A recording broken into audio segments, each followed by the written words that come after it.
bismillaahir rahmaanir rahiim. Assalaamu calaykum waraxmatullaahi wabarakaatuh. daawadayaal kulanti wanaagsan meel kasoo joogtaan kusoo dhawaada barnaamij gaar oo naga hadli doono khudbadii galabta u jeediyey madaxweynaha dalka Kenya William Ruto.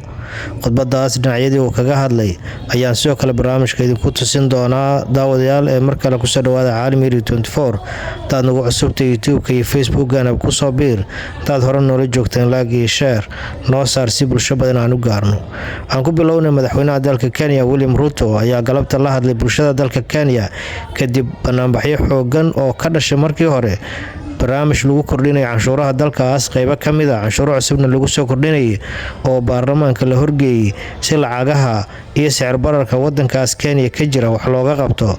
banaanbaxyadaas kadib dowladda Kenya waxay go'aansatay Ruto u hogaamiyo in meesha laga saaro si loo dejiyo shacabka. barnaamijkaas sidoo kale waxaa ku hoos qarsoona inay ka faa'iideysteen siyaasiyiin kale oo isku dayay in meesha ka saaraan madaxweyne Ruto. ka saaridii barnaamijkaas la joojiyay maysa hakin banaanbaxyadii way sii xoogeysteen waxaana jiray dad badan oo banaanbaxyaal oo dalbanaya in Ruto meesha ka baxo. dhowr mar iyo dhowr tallaabooyin oo kala duwan u qaaday si bulshada loo dejiyo. haddana maanta ayuu khudbad u jeediyay dadka. William Ruto khudbadiisa wuxuu kaga hadlay dhowr qaybood oo kala duwan oo ay ka mid yihiin qiimaha oo dhowr mar hoos loo dhigay, sidoo kale sicir bararka oo wax laga qabtay, barnaamijyo shaqo abuur loogu sameeyay dadka Kenyaanka oo ay ka mid yihiin macallimiin, dhalinyaro, sidaas la mid ah barnaamijyo horumarin oo dalka Kenya ay ka sameysay xukuumaddiisa intii ay joogtay. waxa uu xusay sidoo kale madaxweyne Ruto inuu og yahay in shacabka Kenya ay ka filayeen wax badan oo intaasi ka saayida taas asoo ka tallaabo qaadayan uu ku sameeyay dib u eegis xukuumaddiisa qaabka u shaqeysay waxqabadkeeda. markuu qiimeeyay kadibna wuxuu ku dhawaaqay in galabta wixii ka bilowda uu kala diray dhammaan xukuumadda dalka Kenya ee asagu hogaaminayay markii laga reebo wasiirka arrimaha dibadda. sidaas oo kale tan uu meesha ka saaray oo ceyriyay xeer ilaaliyihii guud ee dalka Kenya taas oo codsaday qodobo dastuuri oo dastuurku uu siinayo. madaxweyne Ruto oo arrimahaasi ka hadlayay kuna xeel dheeraaday waxaabii la soo qabtay iyo waxa dadku ay ka filayeen iyo tilaabooyinka hadda uu qaaday ayaa waxa uu yiri: by reducing the cost of farm inputs, thereby lowering the cost of food and lowering the cost of living. We have stabilized the economy by preventing what was an imminent debt default. We have stabilized fuel prices, lowered inflation to an all-record low of 4.6%, and we have stabilized the foreign exchange regime. We have implemented radical changes in the education sector, including resolving the CBC question. We have rolled out a new student-focused higher education funding model that has special emphasis on making sure that children from vulnerable families have the requisite support in their education. We have also improved the student-teacher ratio in both our primary and secondary schools by hiring an additional 56,000 teachers and also hiring an additional 2,000 tutors for our TVET institutions. We have equally resolved bottlenecks in cash transfer program to vulnerable Kenyans, including orphans, people living with disability, and the elderly. We have not only brought on board more beneficiaries, but in keeping with the promise that we made, it is now not the case, as it was in the past, that these vulnerable Kenyans have to wait for months. Now their stipends are paid as salaries of public servants are being paid. We did roll out the Hustler Fund that today benefits 2 million Kenyans. And we have 7 million Kenyans who had been denied access to financial services by credit reference bureaus. they are now off the blacklisting roll. Our affordable housing program has now more than 100,000 housing units under construction. The first cohort I will be launching in a couple of months to new homeowners. And we have 160,000 young people across Kenya that are employed under this program.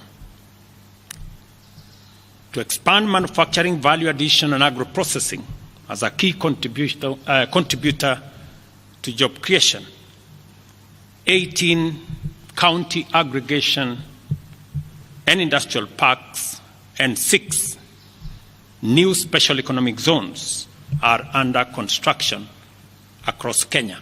And at the same time, we have 200 fresh produce markets that are at various stages of construction to support our farmers with access to markets for their produce, in keeping with the commitment we made to our mama mbogas. To accelerate manufacturing, last year we imposed levies on importation of clinker that can be manufactured in Kenya. We made a saving of Kenya shillings 20 billion in foreign exchange as imports of clinker dropped to almost zero. We also imposed levies on imported steel billets. And today, we have 11 steel factories that 6 years ago were closed. They have started operation, hiring 16,000 Kenyans. And last year alone, we saved 120 billion shillings in foreign exchange as a result of this intervention. Our digital transformation agenda is also on course with 17,000 government services online, while we have 274 digital hubs across Kenya with 152,000 students and digital workers in our TVETs and also in digital hubs in different parts, up and running and giving young people an income.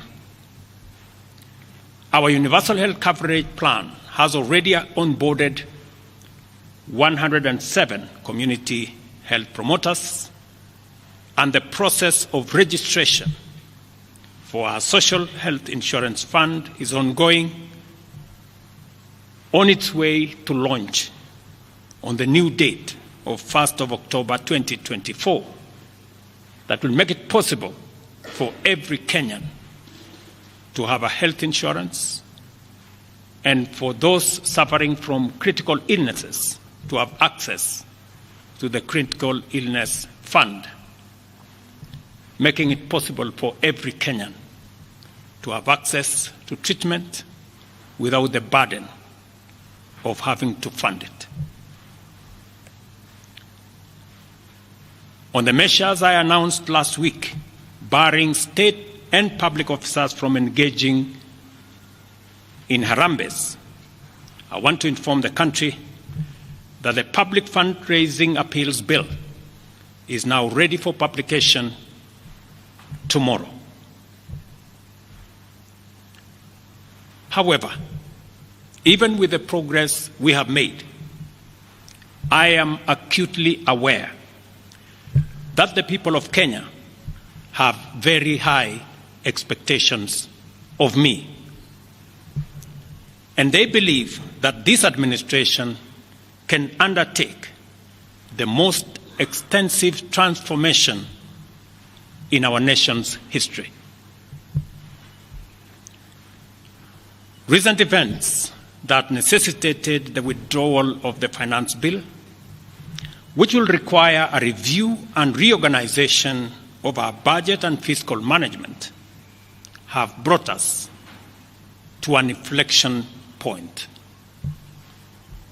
Upon reflection, listening keenly to what the people of Kenya have said, and after a holistic appraisal of the performance of my cabinet and its achievements and challenges, I have today, in line with the powers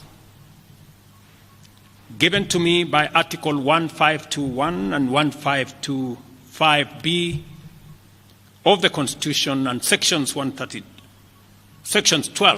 of the Office of the Attorney General's Act, decided to dismiss with immediate effect all the Cabinet Secretaries and Attorney General of the Republic of Kenya, of the Cabinet of Kenya, except the Prime Cabinet Secretary and Cabinet Secretary for Cabinet Secretary for Foreign Affairs and Diaspora Affairs. And of course, the Office of the Deputy President is not affected in any way. I will immediately engage in extensive consultations across different sectors and political formations and other Kenyans,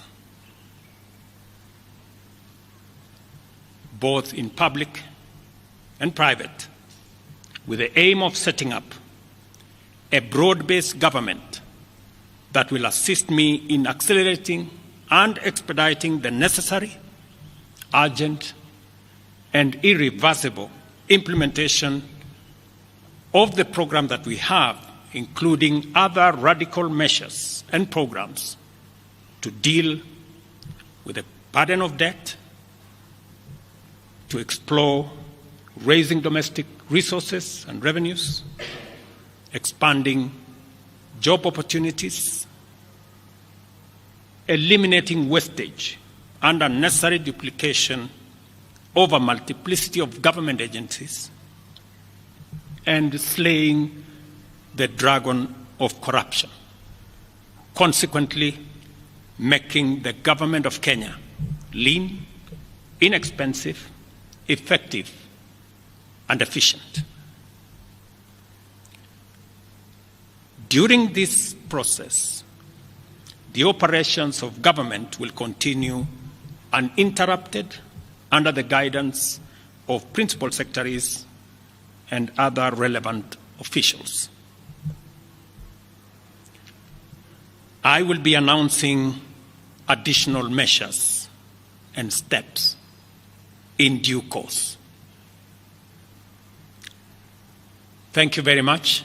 marka la eego tilaabooyinka madaxweynaha dalka Kenya William Ruto shacabkiisa uu qaaday waxay muujinaysaa sida awoodda shacabku ay u shaqeyso Afrikana maanta aan loo dhihi karin waa meel shacabkeeda abuurin ay ku nool yihiin Soomaaliya qiyaas ka qaadano baarlamaanka Soomaaliya maalmo ka hor ayaa la furay kalfadhigiisa shalay kulanka ay yeelan lahaayeen oo kii furitaanka ku xigayna waxa la waayay kooran buuxiya oo fadhiga baarlamaanku ku furmo taas oo muujinaysa sida aan daacad u ahayn u shaqeynta bulshadooda mushaarka xildhibaanada oo la kordhiyay iyo shaqadii oo aan soo xaadirin ayaa meesha ka muuqata. Ruto hadalkiisa waxa ka mid ah in dawladdiisu ka danaynayay inay noqoto dawlad qarashka isticmaalayso aad u yar yahay wax qabadkoodu badan yahay waliba sida ugu dhaqaalaha yar shacabka Kenya ugu adeegta oo baahidooda u daryeesha markasta.